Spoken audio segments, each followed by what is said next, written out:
ድንግል ሆይ ሳላቋርጥ አመሰግንሽ ዘንድ የኪሩቤልን አፍ የሱራፌልን ልሳን ብቀበል በዚህም ምስጋናሽን ለመፈጸም አልችልም።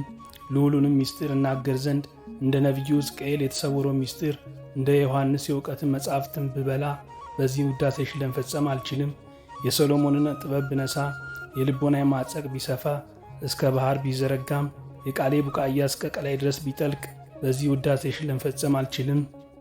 መጋቤ ብርሃናት በሆነ በቅዱስ ዑራኤል መልአክ እጅ እውቀት የሚገልጽ የእሳት ጽዋን ሱቴል የተባለ ዕዝራ እንዳጠጣ የመጻሕፍትን ነገር የሚያናግር የምስጋናን ጽዋ ብጠጣ በዚህም ቅዳሴሽን ለመፈጸም አልችልም።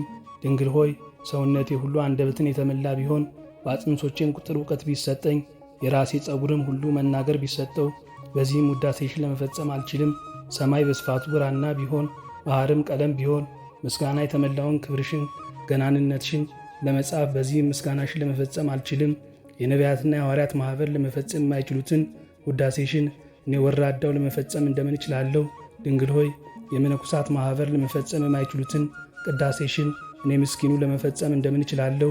አሁን ግን የኃጢአቴ ብዛት ከቁጥር ከስፍር የተረፈ ሆኗልና በልመናሽ አቅልልኝ። በዕብራይስጥ ማርያም የተባልሽ የተመረሽ ቅድስት ድንግል እመቤቴ ማርያም ሆይ ለጸሎት እጄን ወደ ልጅሽ በዘረጋው ጊዜ ስለ እኔ ለመጸለይ ቅዱሳት እጆችሽን ንጹሐን ጣቶችሽን ወደ ልጅሽ ዘርጊ። ከእኔም ጋር ቁሚ። ወስብሐት ለእግዚአብሔር ወለወላዲቱ ድንግል ወለመስቀሉ ክቡር